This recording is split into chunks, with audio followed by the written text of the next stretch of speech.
When you think about it, what is it that makes Canada, well, Canada? Sure, there are the stunning landscapes and amazing cities, but there's something else, something woven right into the fabric of the country that really sets it apart. And we're going to talk about that today: collective rights. So, yeah, what makes Canada unique? Well, a huge part of the answer is something you literally will not find in the constitution of its neighbor to the south, the United States. It's this whole special category of rights that aren't for individuals, but for entire groups of people. Okay, so let's break this down. Think about it like this. On one side, you have individual rights, things like freedom of speech. Every single Canadian has these. But then there's this whole other bucket, collective rights. And these only belong to very specific groups, all because of their unique role in Canada's history. Now, here's the crucial thing to get. These rights are not for everybody. Collective rights are constitutionally protected for three specific groups: Aboriginal peoples, and that includes First Nations, Métis, and Inuit peoples, as well as for Francophones and Anglophones. It's all about recognizing and protecting the identity of Canada's founding peoples. So let's start with that first group. And that brings us right to the numbered treaties. You see, for the First Nations who signed them, these were not simple land deals, not even close. They were understood as sacred nation-to-nation promises. Just listen to this perspective from Elder Paul Eugene Beauregard.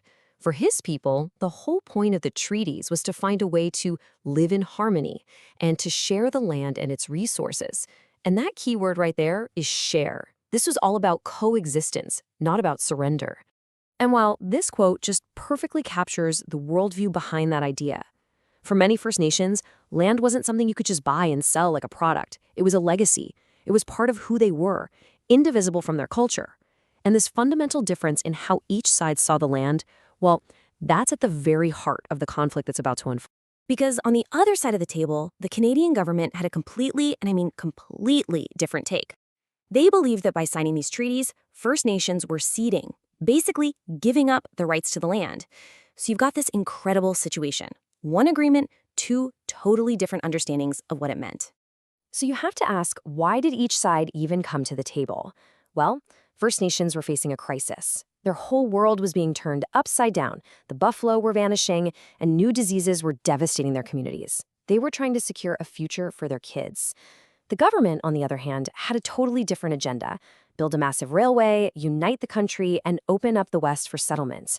You can just see how these two very different motivations were on a collision course. But here's where the story takes a sharp turn. At the very same time these treaties of partnership were being signed, the government introduced something that just completely contradicted their spirit: the Indian Act. Yeah, so instead of recognizing sovereignty, the Indian Act was all about control. It gave the government the power to legally define who was and was not a status Indian. It appointed government agents to run the reserves, and at various times it even went so far as to ban traditional ceremonies and make it illegal for First Nations people to organize politically. The goal was crystal clear: assimilation. And a major tragic tool of this policy was the residential school system. I mean, just listen to this quote from the 1879 report that actually recommended creating the schools. It is absolutely chilling. It explicitly calls for an aggressive civilization by separating children from their parents and their culture. And if you want to see the impact of that policy with your own eyes, nothing says it all like these two photos of a young boy named Thomas More. On the left, that's him before he went to a residential school, and on the right, that's him after. That visual transformation, it was entirely the point. This was never just about education. It was about trying to erase an identity. Okay, so now let's shift gears, because there's another whole set of collective rights we need to talk about, and these belong to Canada's other founding peoples, the Francophones and the Anglophones. And their rights go all the way back to the very creation of the country. The idea of a bilingual Canada isn't some newfangled thing. It was baked in right from the start at Confederation in 1867. But it's been this ongoing process, a constant conversation. It got reasserted in 1969 with the Official Languages Act, and then really cemented in 1982 with the Charter of Rights and Freedoms, which guaranteed the right to get an education in your own language, even if you're in the minority. So why does this stuff actually matter to people? Well, listen to Rachel, a Francophone student in Alberta.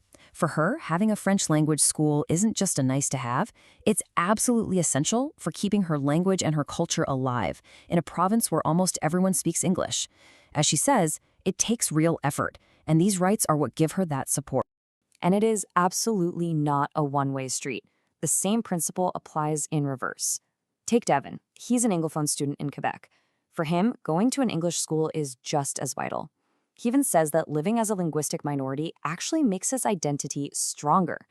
It's a perfect illustration of how these rights work to protect communities on both sides and preserve that unique bilingual character of Canada.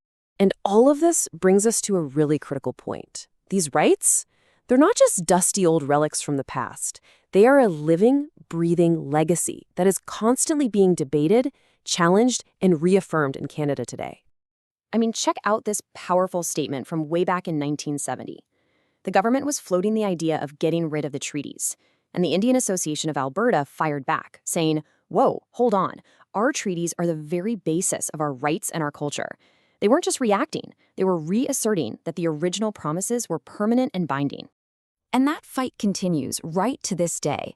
This image of a modern protest march, it shows that the call to honor those treaties and to find a path to walk together is just as relevant now as it was 100 years ago. These aren't just historical grievances. They are ongoing, active dialogues about justice and what kind of country Canada wants to be.